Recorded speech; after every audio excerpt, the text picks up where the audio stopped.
Bueno, teníamos ahí algunas imágenes también y ya lo mencionaba que definitivamente esta esquizofrenia en niños es realmente atípica, no es tan común y también lo vamos a hablar un poquito acerca junto a la experta, ella es la licenciada Victoria Núñez, ella es psicóloga clínica. ¿Cómo estás? ¿Qué tal? ¿Cómo están? Ya nos extrañábamos. Ay, sí, ya bastante tiempo que no estábamos reunidas, pero qué bueno, la verdad me alegra de verdad verla. A nosotros muchísimo más, y este tema nos encanta porque no se habla mucho, y aparte que no se habla mucho, es importante tomar en cuenta que, bueno, ya lo mencionábamos en la nota, que realmente no es tan común en los niños, pero sí existen los casos, o sea, es muy atípico, pero sí existen, y en este caso también en los adolescentes, bueno, veíamos ahí algunas estadísticas también, que más de 21 millones de personas lo padecen en todo el mundo, esta realmente enfermedad que ha llegado a discapacidad, ¿verdad? Que ha llegado a la vida de muchas personas. Bueno, sí, la esquizofrenia en sí es un trastorno psiquiátrico. Es un trastorno psiquiátrico que afecta o degenera los procesos psíquicos.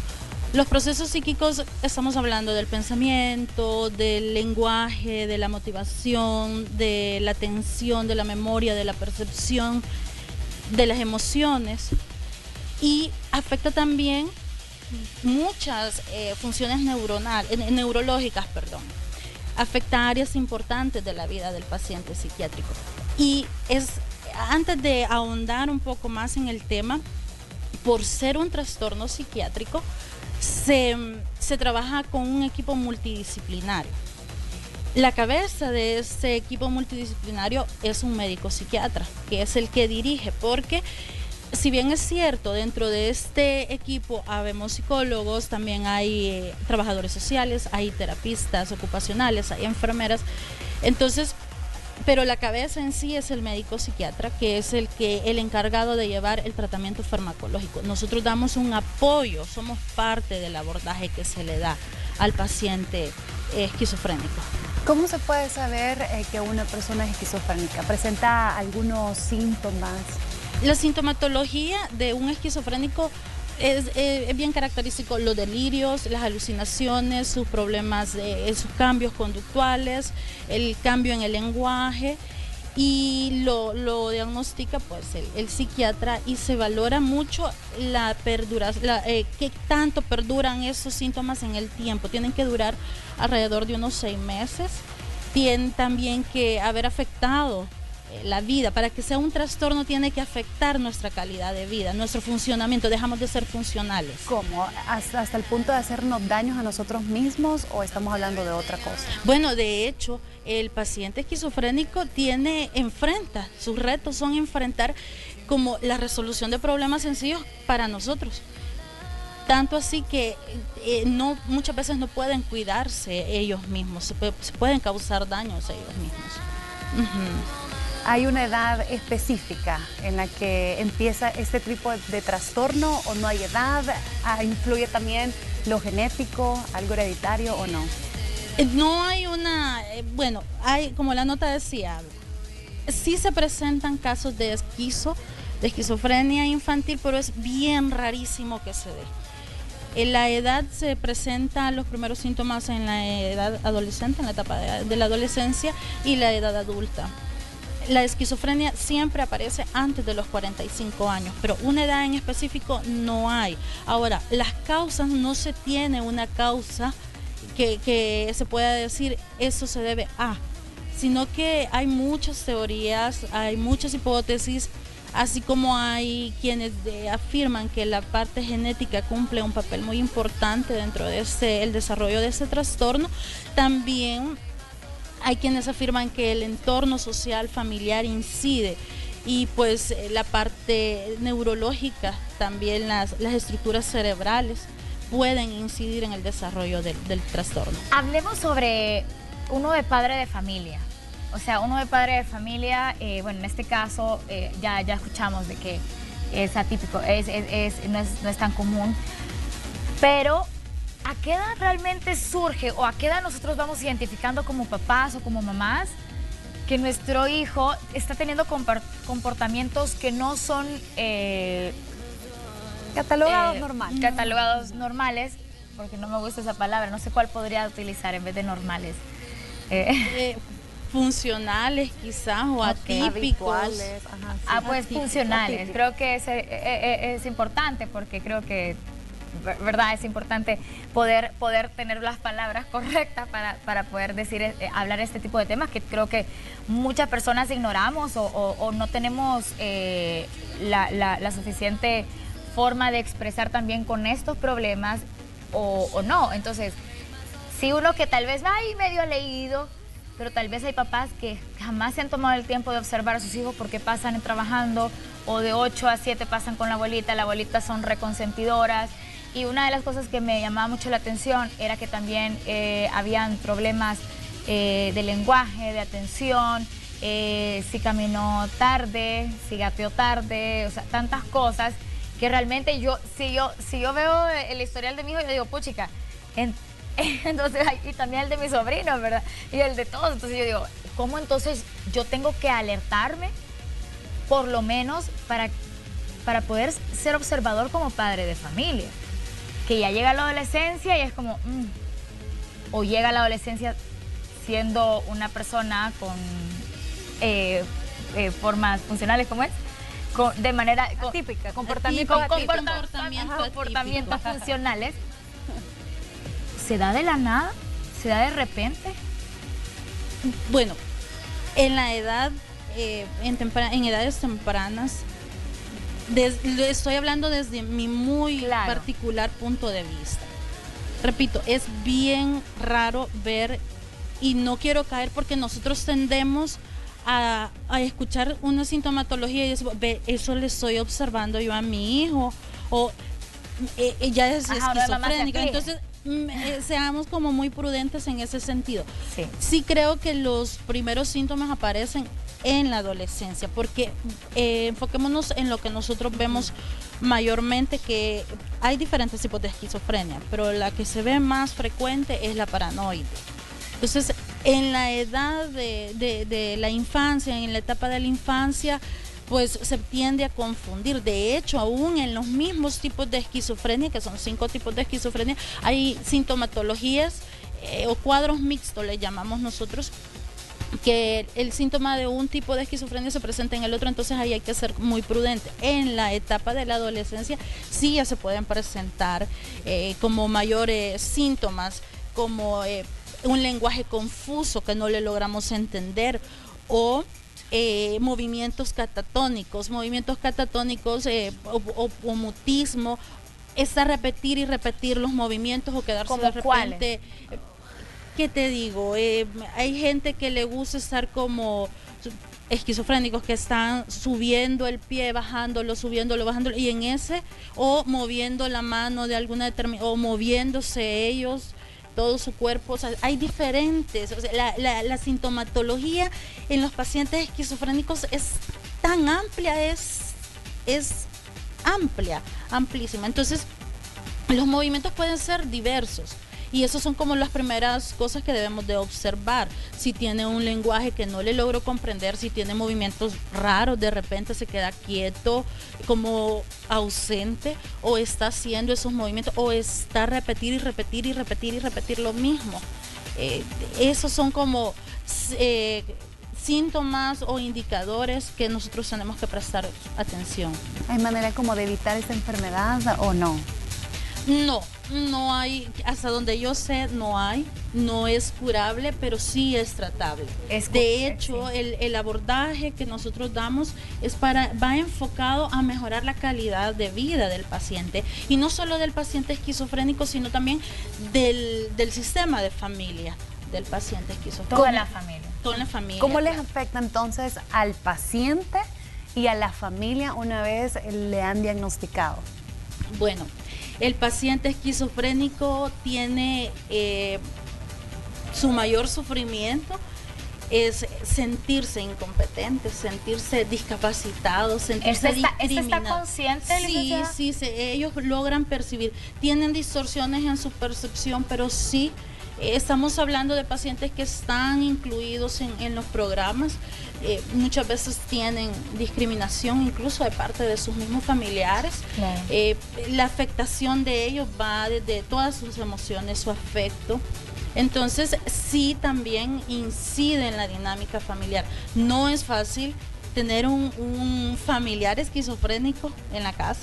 No, quienes nos están viendo no dejarán mentir que es desgastante, emocionalmente, físicamente, económicamente, es desgastante. El cuidador de cualquiera, pero en este caso en específico se trata de abordar todo el sistema de familia, porque los hijos de los pacientes esquizofrénicos también tienen como mucho riesgo suicida. Entonces, por eso le damos como mucha importancia al abordaje, no solo el entrenamiento en habilidades psicosociales, no solo en arteterapia, no solo trabajar otras áreas, pero sino incluir dentro de ese abordaje para que sea integral a todo el sistema de familia por los riesgos que implica, porque trabajamos como para tener ambientes más sanos dentro de la familia. Ambientes más sanos que me ayuden a una adecuada gestión de mi estrés, y de esa forma estamos como previniendo futuras crisis, futuros ataques del esquizofrénico, ataques como o crisis que nosotros le llamamos. ¿Qué los pasa delirios, en las esas crisis? alucinaciones. Bueno, serían dos preguntas en una. Sería, ¿cómo actúo yo como mamá, como hermana, esposa, quien sea que esté en casa, ante una situación que tal vez ni siquiera la hemos diagnosticado? Bueno, porque muchos van a pensar que es epilepsia o está loco, ¿verdad? El famoso es que este está loco, cosas realmente ofensivas. O sea, que si la otra persona está consciente y sabes que y reconoces que hay algo que no está bien, que no es un trastorno, pues, que te digan loco es como, eso sí es una locura. Entonces, pues sí. Hay una memoria residual, o sea, se va perdiendo poco a poco, todo va degenerando, se va perdiendo poco a poco todo el sentido de la memoria, de la percepción, de las emociones, como lo dijimos en un inicio, pero sí hay una memoria residual en los pacientes esquizofrénicos. Hay fases activas donde ellos entran en crisis, en estas crisis. ¿Qué es lo que veo yo cuando hay un ataque? Pues muchos responden de forma violenta. Ajá. Muchos responden de manera violenta. Otros les da de caminar, se ponen muy mal al decir que están escuchando voces y viendo cosas. ¿A qué le llamamos? ¿A quién le llamamos? Cuando sucede esa crisis. Cuando sucede ese tipo de crisis y tú no sabes a quién acudir, le llama, bueno, creo que lo primero que se nos ocurre es la policía. O la Cruz Roja o cualquier institución, ¿verdad? Cruz Verde, quien sea. Pero ¿a quién tenemos que llamar si esta persona nunca ha sido diagnosticada o solo lo encierran dentro de un cuarto? Porque también eso influye, o sea, porque hay tantas cosas que hablar sobre este tema, donde muchas personas lo que hacen es, me da pena, entonces lo encierro en el cuarto. Como está loco porque algo le pasó, lo encierro en el cuarto. Pero realmente estos pacientes no pueden estar encerrados, ya que obviamente eso no permite que ellos saquen lo que llevan por dentro o su trastorno lo puedan asimilar también toda la familia. Pero entonces, ¿a quién le hablamos? Al doctor de cabecilla, un doctor general. ¿Cuál sería el especialista que tengo que ir? El especialista que atiende estos casos es el psiquiatra. Acá en el país tenemos el hospital psiquiátrico y el hospital, el policlínico Arce del Seguro Social, que son los que atienden a este tipo de pacientes. Normalmente cuando se dan crisis así, se lleva al hospital psiquiátrico o se lleva al Arce, que ellos son los que le dan el tratamiento, los incluyen en programas, porque pues son crisis que ellos presentan. Una vez superada la crisis, siempre van a presentar sintomatología. Siempre, aunque estén medicados, el paciente esquizofrénico toda la vida va a presentar síntomas, lenguaje incoherente, pensamiento distorsionado. Entonces, por eso se hace mucho énfasis en que no hagan lo que tú decís, que los encierren, sino que lo encierran, lo encadenan, lo amarran, hay mucha creencia también religiosa, y es algo con lo que, con el debido respeto, me imagino, que es endemoniado, van a venir los hermanos a orar, o en fin, pero es importante incluir a los pacientes esquizofrénicos en los programas que ya... Claro, y a su casa. A mí me llama mucho la atención cuando decimos crisis violenta, ¿verdad? Porque enfrentan crisis violenta, no a todos les da igual, pero a algunos sí les da de esa forma violenta. ¿Un paciente con esquizofrenia, con este tipo de trastorno, es capaz de hacerle daño a su propia familia? Sí, claro que sí. Y algo muy importante que tú acabas de mencionar es el hecho que cuando nosotros estamos tratando con estos pacientes debemos de ser muy cuidadosos en sus características individuales, en el caso, porque tú puedes presentar una sintomatología muy diferente a la de ella, aunque ambas estén diagnosticadas con esquizofrenia. Entonces, el tipo de alucinaciones que un paciente presenta, cuando hablamos de alucinaciones, estamos hablando de alucinaciones visuales, auditivas, casi son las más comunes. Entonces, es una lucha constante del paciente, y muchas veces, si nosotros recordamos algunos reportajes, algunas noticias de personas que han atacado a sus familiares, ellos dicen, yo escuchaba voces, me decían, ayúdala, matala, liberala. Entonces, no es que siempre se va a dar, no quiero que se vaya como a malinterpretar que la psicóloga dijo de que nos puede matar. No, un paciente esquizofrénico puede llevar una adecuada calidad de vida, se le puede dar un adecuado manejo siempre y cuando esté en un tratamiento junto con su sistema familiar. Victoria, eso me gustaría que lo habláramos, porque, bueno, tal vez usted en casa ha hecho mal las cosas, por decirlo así, y a mí me gusta hablar como hemos hecho mal las cosas, todos nos equivocamos, por miedo, por religiosidad. Creo que es bien interesante. Por falta de conocimiento también. Sí, pero fíjate que es bien interesante, porque obviamente estamos en una sociedad religiosa donde ves un tipo de trastorno y todo lo pones de una forma espiritual, cuando sabemos de que no puede ser un trastorno, es algo que necesita ayuda profesional, o sea, de los profesionales, de la mano. Y por eso me encantó cuando tú mencionaste que era un equipo multidisciplinario que llevaba este tipo de situaciones, porque ¿qué pasa? Es que está endemoniado, es que está aquí, entonces lo amarramos con una cadena, o sea, realmente se ha tomado el tiempo de ir en este caso a los hospitales que tenemos a disposición, ¿verdad? Y para poderlo evaluar. ¿Cómo yo puedo llevar a un paciente a uno de estos hospitales, licenciada, y cuáles son los requerimientos? Porque tal vez, bueno, obviamente hay muchas cosas que trabajar, podemos hablar sobre salud pública, y es un sinfín de cosas, pero que lo diagnostican y me lo llevo a la casa otra vez a encerrar. ¿Cómo empiezo con alguien con esquizofrenia? Bueno, normalmente cuando se diagnostica es porque ha presentado una crisis. Ha presentado una crisis y se le da el tratamiento, se da el alta y se manda a la casa. Eso es una realidad. Para poder incluirlos en esos tratamientos, uno de los requisitos, incluso para que pueda ser ingresado en un centro asistencial, hasta donde yo sé, hasta hace algunos años, pues no sé si ya cambió esa política, pero tenía que haber alguien responsable de él. Nosotros vemos muchos, lo que tú decías, que el loco, lamentablemente así, entonces así no se refiere a muchas personas. Esa persona esquizofrénica que anda en la calle, lamentablemente, difícilmente podemos decir, como buen samaritano, lo voy a agarrar o voy a llamar y le voy a decir a la policía, lléveselo, porque uno de los requisitos, hasta hace algunos años, aclaro, no sé si ya cambió, esperaría que sí, era un responsable. Que hubiera un responsable. Y los programas sí son muy exigentes. Para mí, como psicóloga, creo que es más cuestión de voluntad de parte de la familia.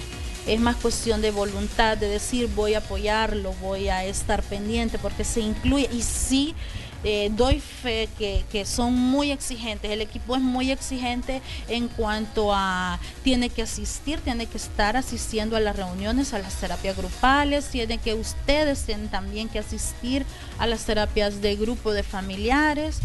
Y se exige bastante, y muchas veces esta exigencia no le gusta a la familia, y hace algo con lo que nosotros trabajamos mucho, es la motivación en el paciente y sí también en el familiar, pero el desinterés o las quejas continuas de un familiar desmotivan al paciente. Hay pacientes que dicen, yo no quiero ir, ¿para qué voy a ir?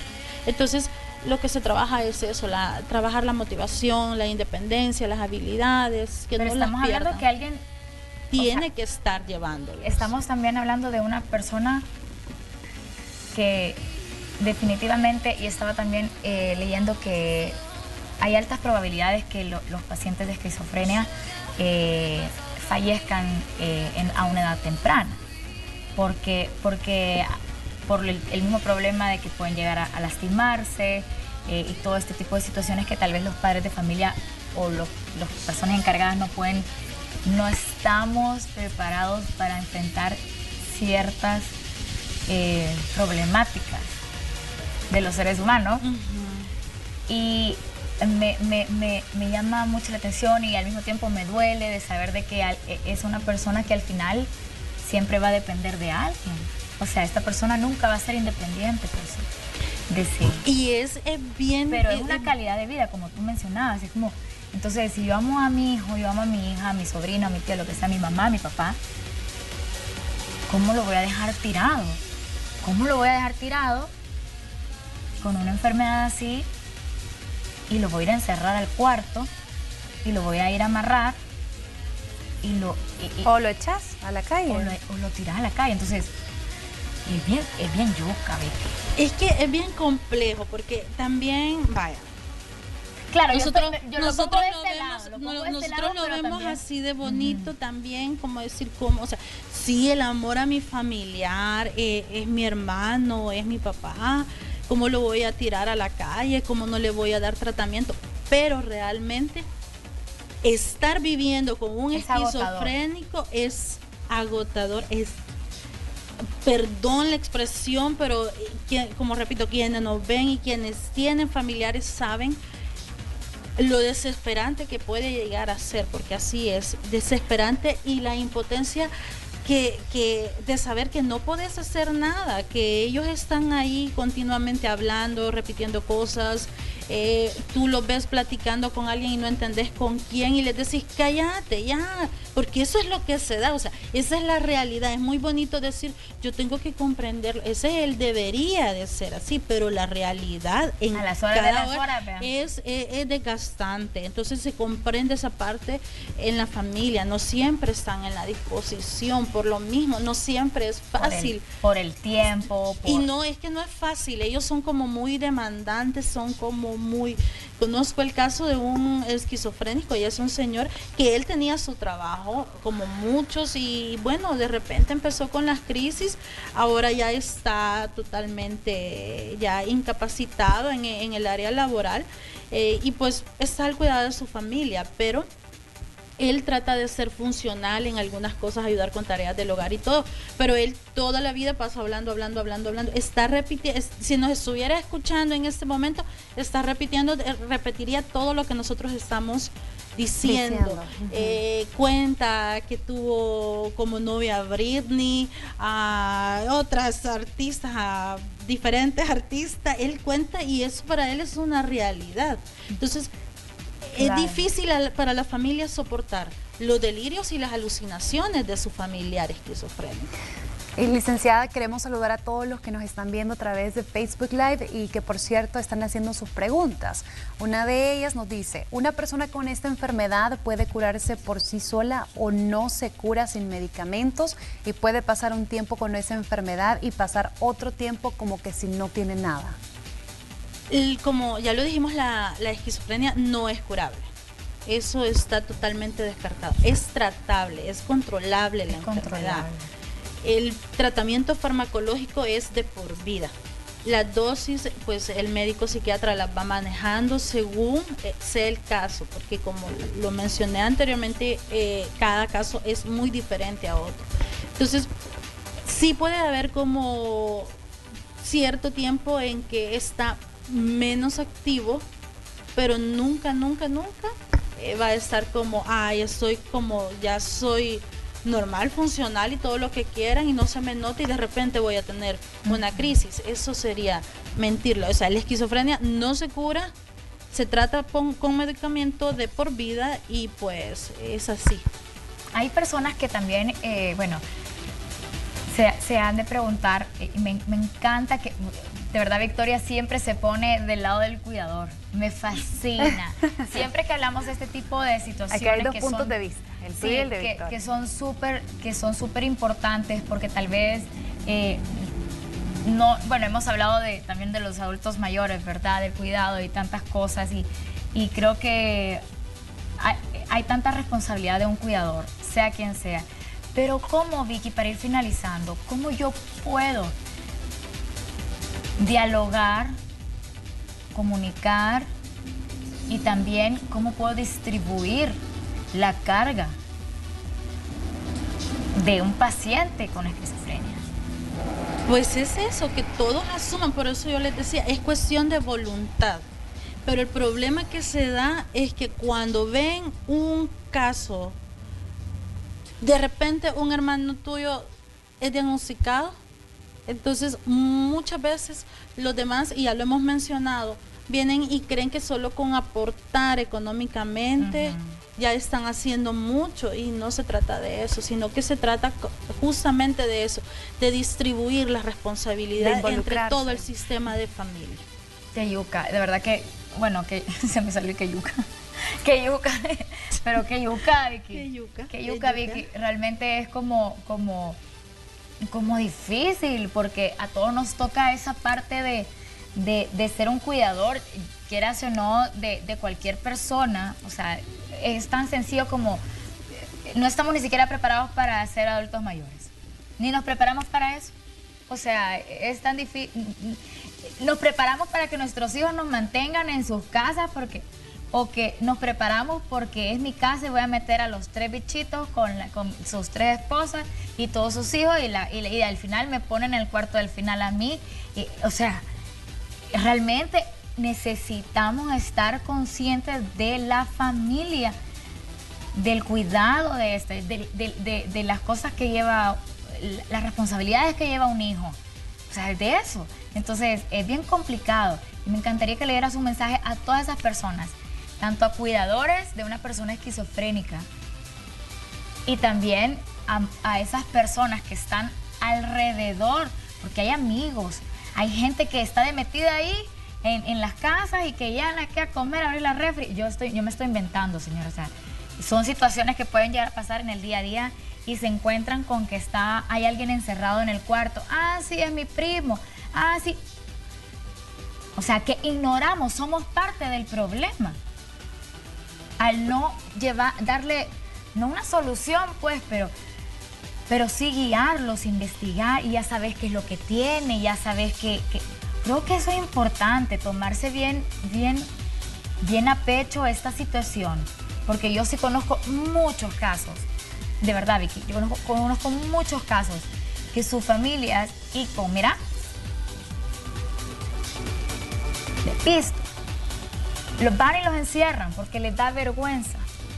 Sí, lamentablemente eso se da, pero quizá el llamado es que recordemos que es un ser humano y merece respeto independientemente de la patología que presente. Completamente. Nadie está exento de poder padecer este trastorno y pues motivarlos a que los incluyan en programas. Los programas ahí están, son muy buenos, son muy eficaces.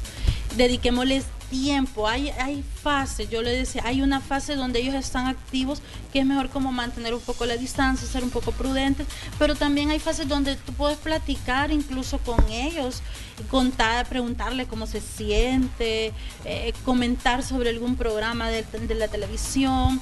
Entonces es como no discriminar, no rechazar, ese es más que todo el mensaje a la familia. Ahora, si nosotros somos allegados y vemos que en un amigo tiene un familiar así, pues lo que tú decías, motivarlo y decirle, mira, busquemos ayuda, investiguemos sobre programas que hay que hacer, pero más que todo el énfasis es la motivación por parte de la familia, el apoyo, no se canse. Sí es difícil, o sea, es bien fácil decir, mire, no se canse y tráigalo siempre, pero yo entiendo esa parte que en ocasiones quizá ellos quieren como desistir, pero no lo haga, porque realmente esto no solamente le ayuda al paciente, sino que también a los cuidadores, a la familia, a los allegados. Buscar otras realidades, ¿verdad? Sí. Que en las familias muchas veces desentenderse. Entonces, realmente es importante y es un llamado de atención para todos, que realmente me impresiona saber de que el día de mañana podemos ser cualquiera de nosotros, pues, porque no es como una enfermedad un trastorno que es detectado con síntomas, ya tiene gripe, vaya, ya tiene todo, vaya, tiene... Sino que realmente es un trastorno que es de ponerle atención, ponerle ojo, estar preparados como familia para cualquier emergencia. Y bueno, lo mejor de todo es hacerlo con personas expertas. Yo soy presentadora de televisión, Ana Yancy es presentadora de televisión. Nosotros estamos aquí haciendo preguntas como usted las haría ya junto a una experta. Pero lo más importante es que vaya y lo haga con una persona especializada. No vaya a buscar ruda al supermercado o al mercado y se la echa. O sea, no.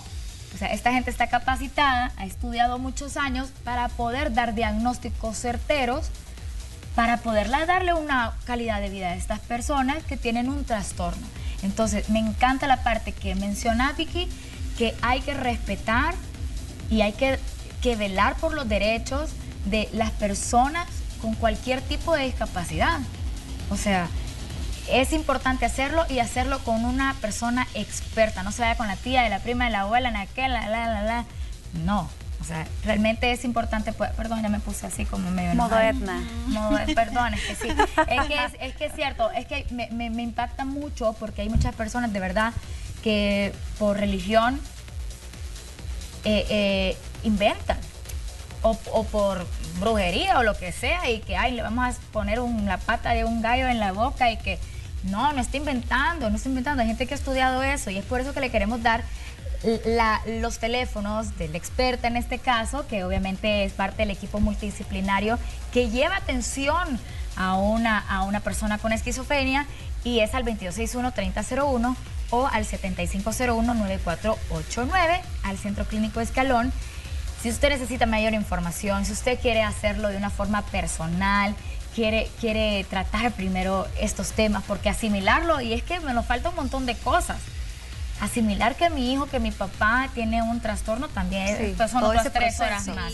Es un proceso muy difícil y es por eso que queremos darle los teléfonos que están apareciendo en pantalla. También la página web es centroclínicoescalón.com.sb. ¿Verdad? Ahí lo van a ver ustedes en pantalla, es centroclínicoescalón.com.sb. Y bueno, queremos agradecer como siempre a Victoria. Gracias. Licenciada, me encanta, de verdad que me encanta, siempre es súper rico poder compartir otra perspectiva, ¿verdad? En este caso no solamente de la enfermedad, un trastorno en sí, sino que también del lado de los familiares, que al final son los que se quedan. Son los que están ahí. No, y pues gracias por siempre acordarse de nosotros, siempre estamos acá para apoyarlos en los temas que necesitan ser abordados. Nos encanta. Y bueno, con esta temática vamos a continuar con más de Hora El Salvador, mientras nosotros nos quedamos aquí chambreando. Así que vamos a una pausa.